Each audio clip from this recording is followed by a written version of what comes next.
If you have someone in your life who's just beginning to open up their psychic abilities, I understand how unnerving it can be to you, especially if you're someone who's still on the fence about whether or not psychic abilities are real. When someone begins to open and develop their psychic abilities, it's life-changing, and not just for the person who's developing their abilities, but for everyone else in their lives. What's exciting and wonderful to one is scary and chaotic to the other. In this video, I'm going to give you, the non-psychic, tips on what you can expect and also how to deal with a loved one who is opening up to their psychic side. Hello, I'm Wendy Rapp, spiritual life coach and psychic tarot reader.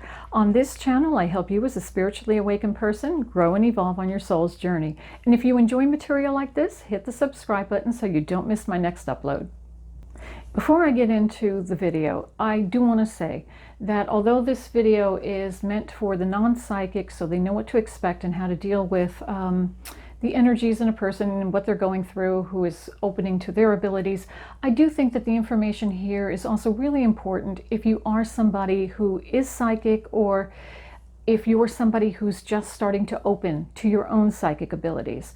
It's important for you to hear this information so that you know and understand the effect that your abilities and what you're going through, the impact it may be having on your loved ones. So it's information I would say both sides would do well to hear. If you have a friend or family member who is suddenly talking about seeing people that you can't see, or hearing voices that you can't hear, or maybe they're sensing things that are about to happen, you may be a bit concerned that they might be crazy. And that's understandable. Hearing voices is the #1 symptom of people who have some sort of psychoses or mental illness. But there is a difference. I just did a video on how to tell the difference if you're psychic or crazy. I'm going to link it at the end of this video, so I would say check that out. But in a nutshell, if someone says that they can see people that you can't see, if they can talk to loved ones who have passed on, or angels, spirit guides, fairies, it doesn't mean they have a psychotic disorder. The real question is, can this person no longer function in the real world? Is this person simply able to go about their usual day-to-day as they normally did, but they have this extra talent or ability now where they can see and hear things that others can't? If they're still able to function in other areas of their lives, work, school, friends, family, home, that sort of thing, then you really don't need to worry. And while it can be really unsettling to someone who is not psychically open and maybe even not even fully believing in all of this stuff, to see someone in your life who's now demonstrating these abilities that they once previously did not have, it can be a little upsetting, but your own attitude toward it and your own openness to the possibility of there being something beyond this life can make all the difference.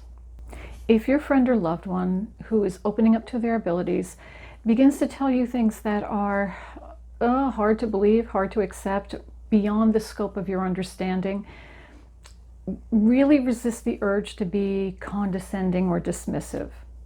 Just because you can't understand something doesn't mean it doesn't exist.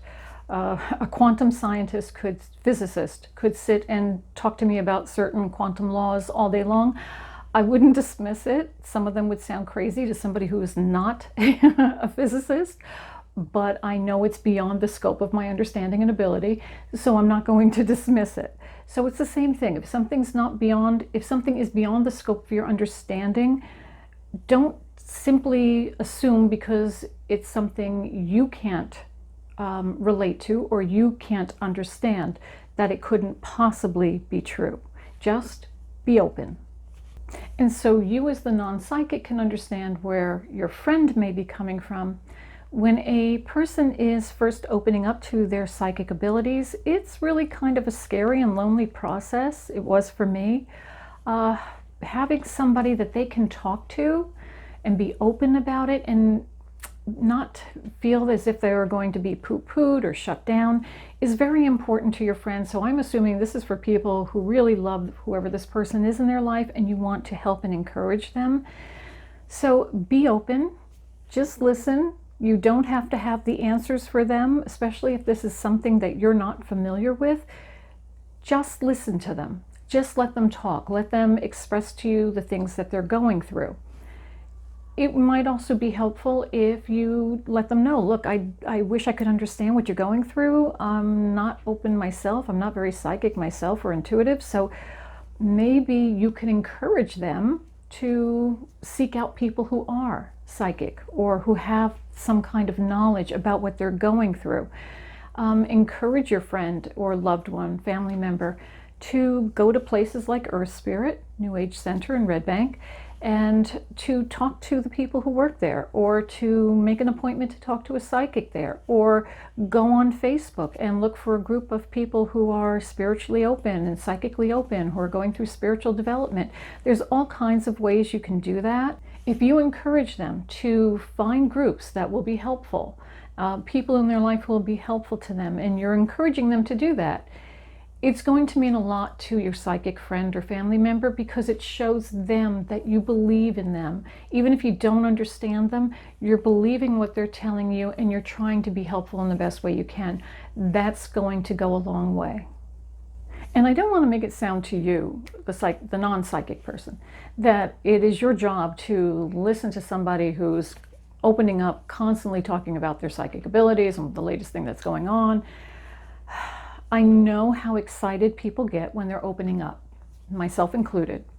And it's very hard for people who are experiencing new things and seeing things differently to not feel excited about it. But it's also difficult for people who are going through that process to not want to talk about it all the time. You have a right to boundaries, you as the non-psychic. This is one of the reasons why it's good for a person who's developing to have a group of people who are like-minded that they can talk to, that they can have their questions answered. So getting involved in some kind of a group or forum online or through a store or a New Age center like EarthSpirit is very helpful for a person like that. If you are just not in the mood for hearing about the latest ghost who came to their bedside, or how they had a premonition that this was going to happen, and oh yes it did, you're just not in the mood, you have every right as a non-psychic person to say, you know what, can we talk about something else right now? I don't want to talk about it. And your loved one should definitely respect that. There are more things in this world to talk about than just our psychic opening and spiritual awakening. As exciting as that may be, we need to be balanced and be open to discussing what you want to talk about and the things that interest you. So it should be a give and take. And that's why I want both the psychic who's opening and the non-psychic to be here. It's give and take. It's not just the person who's developing talking about themselves constantly. You have to have give and take, and you have to have boundaries. And if someone who is opening up says something that scares you, there's something they're seeing, there's something that they're hearing, and it's unnerving to you, it's frightening to you, you're just not ready to hear it, again, you really have the right to shut them down. And you're not saying, I don't believe you. You're simply saying, look, this is scaring me, this is really creeping me out, and I don't want to hear this because I'm not prepared to hear this. And it's going to disturb me, and I'm not going to sleep at night, so you can't talk to me about those kinds of things because it's just too upsetting. You have every right to do that. And if this person who's opening up is not being very discreet, and they're talking about their experiences anywhere and everywhere the two of you go, in the presence of other people, you may find that it quickly invites ridicule. Now, it's understandable. People who don't understand psychic energy, or they think it's a bunch of poo-poo, it will invite ridicule. I've been there, it happens. So it's one thing if I, as a psychic, decide to speak openly and publicly about what I do. I'm opening myself. I know it's going to happen. You have to have a thick skin. You really do if you're doing psychic work. But even as somebody who's been doing this work for as many years as I do, I don't go around screaming it from the mountaintops that this is what I do. I'm very discreet about the way I answer questions of people I'm just meeting when they ask what I do for a living. I'll tell them I'm a spiritual life coach.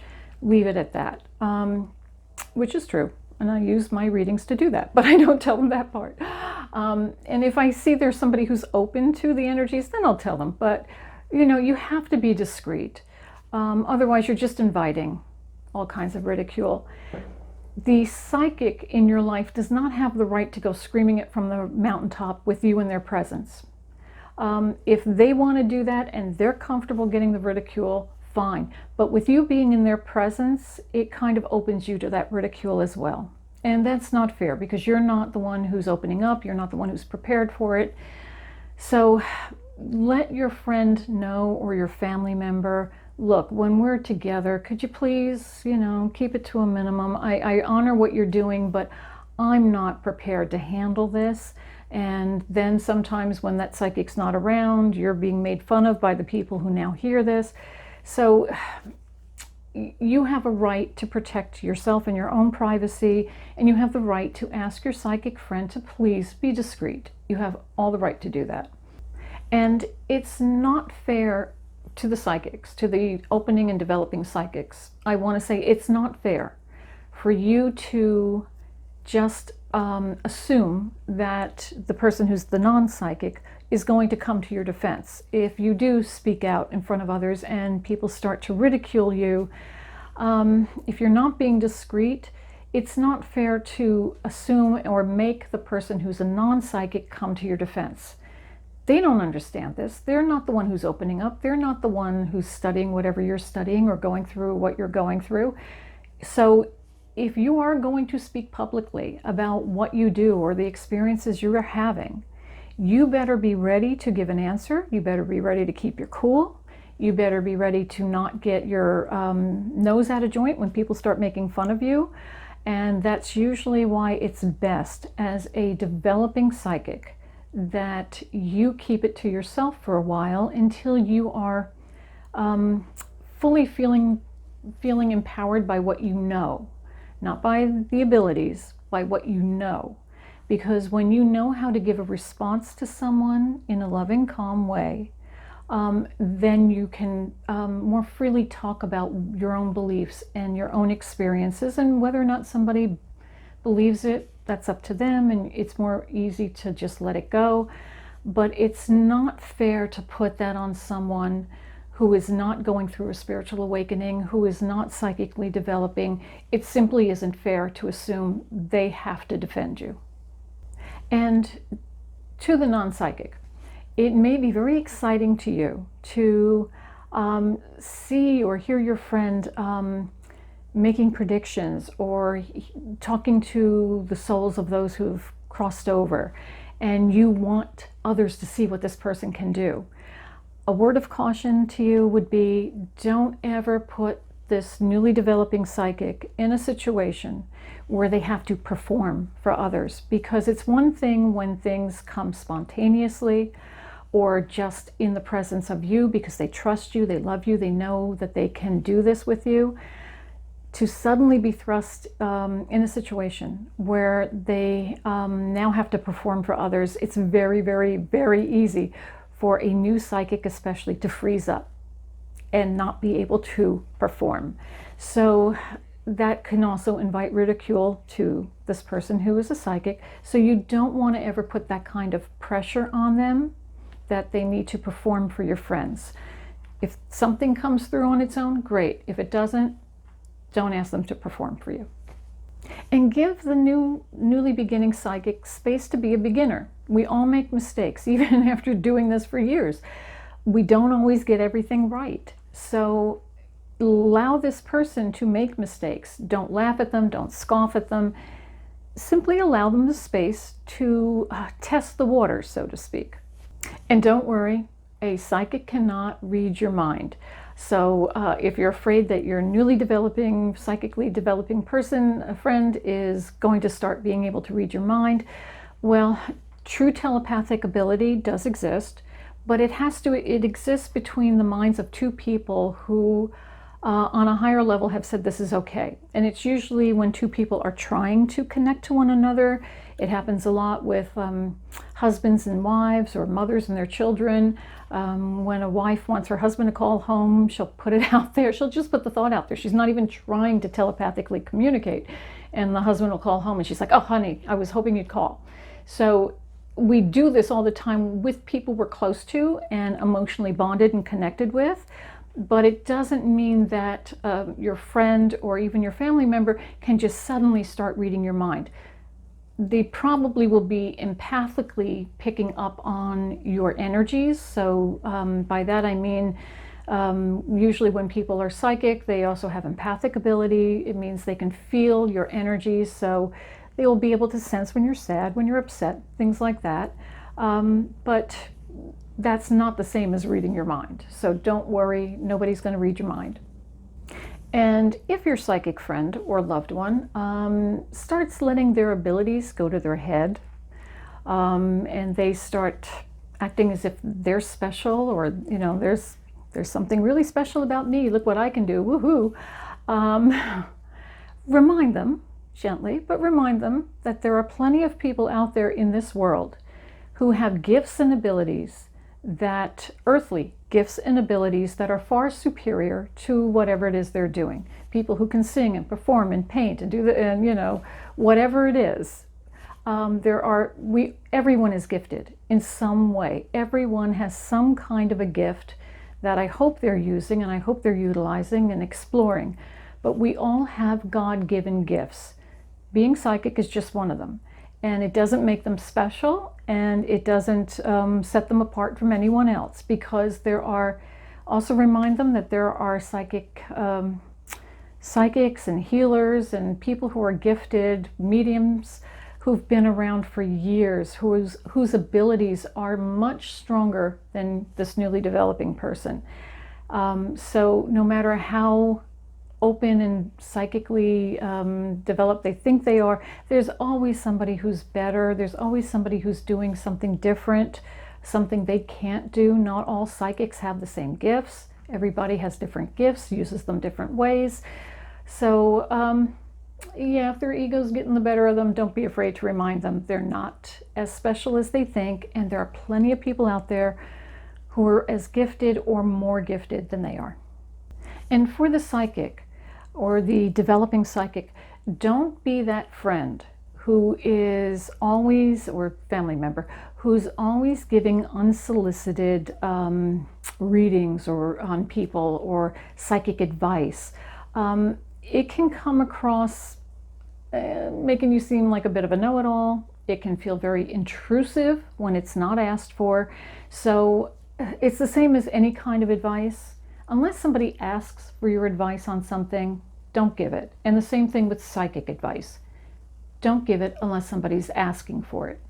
Now, to the non-psychic, if somebody, and I've had this happen, even with people I've known who are psychic or developing their abilities, there are some people who like to, now that they say they're connected to the divine, to their angels, to guides, they like to lord it over people by saying, well, my guides are telling me that your guides say you need to do the X, Y, and Z. And they start bossing people around under the guise of, well, I'm hearing this from spirit, so this is what you need to do. It's happened. It happens sometimes. So if that's happening to you as a non-psychic, where your psychic family member or friend is now telling you what to do, but saying, spirit's telling them this is what you need to do, you need to remind them that spirit doesn't work that way. We all have free will, and we all get to make our own free will choices, and the divine does not interfere with that. Unless it's a life or death situation where I have been told, get out of there, the divine doesn't tell me what to do. They allow me to make my own free will choices, and the same with you. When I do readings for people, people will often say, well, what should I do? And when I give them choice A or choice B, and if you go this way, it works this way. If you go this way, it works this way. Tell me what to do. I don't tell people what to do, because that's not my job. It's not Spirit's job. Spirit will give you choices, will give you options, but it's always up to you to make your own free will choice what you do. So if anyone is telling you they're hearing Spirit say you need to do X, Y, and Z, I would say they're probably listening to their own ego, and they still have some work to do learning to listen to their higher guides, because that is not how Spirit works. So if you're a non-psychic who has a friend or family member who's now opening to their abilities, be kind, respectful, and honor what they're going through, but also be honest with that loved one about what you're feeling, and honor your feelings about a situation, and set good boundaries. That's what's going to help you to be able to deal best with them as they're going through their opening process. I hope that information was helpful for you. If you have any questions or comments, feel free to leave it in the comment section below. I'd love to hear from you. If you'd like to get a reading with me, you can call EarthSpirit. Their number's on the screen.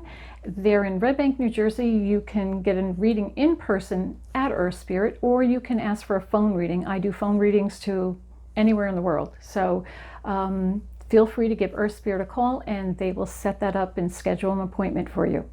If you'd like to connect with me on social media, the links are below in the description box. And as always, remember, you are a spark of the divine. Share your light with the world. Blessings.